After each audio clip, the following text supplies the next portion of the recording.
Yo guys, Axel here. In this video, I want to cover my opinion on the tier list for rating as a damage dealer in Phase 1 Classic WoW Season to Mastery. Melee are excelling right now due to the sped up pacing of gear, and I think this tier list will continue to look similar into Phase 2 as well. Starting in the lowest tier, the worst damage class is Druid.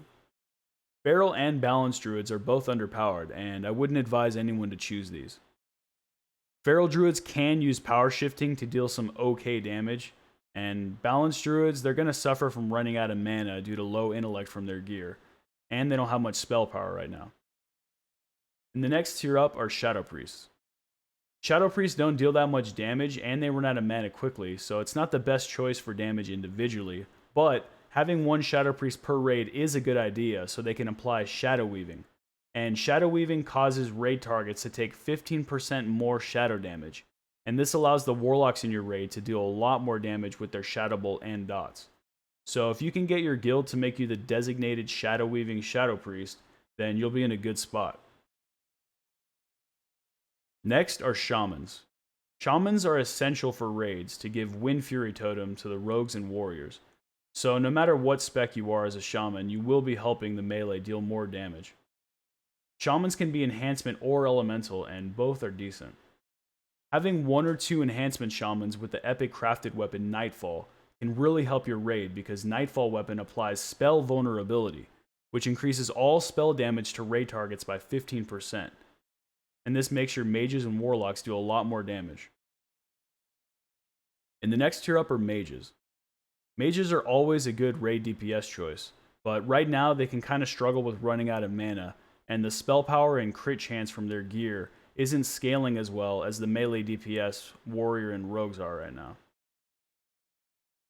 Next we have Warlock. Warlocks are similar to mages right now, except they can use Life Tap to help restore their mana, and Siphon Life at the same time to heal themselves back up from that Life Tap. This helps mitigate some of the problem from not having enough intellect yet from their pre-raid Best in Slot gear. Next up in the top tier, we have Hunters. Hunters are scaling well in Season to Mastery, and their auto attack damage and pet damage allows them to have consistent output even if they run out of mana. Hunter is a great choice right now, and it's currently what I'm leveling up as my ult. The two best DPS classes right now are Warrior and Rogue. Warriors and Rogues have always been the two best damage classes in Classic WoW, and the changes in Season to Mastery are allowing Fury Warriors and Rogues to top damage still, since they have access to a lot of great gear that scales well with their classes. Rogues, for example, are able to access the Dark Mantle set earlier than usual, and this gives them a 4-set bonus that gives them a chance to restore 35 energy on each melee attack. And this alone gives Rogues an excellent damage boost in Phase 1 rating. And that's it for this video, guys. Let me know what you think in the comments. Thanks for watching.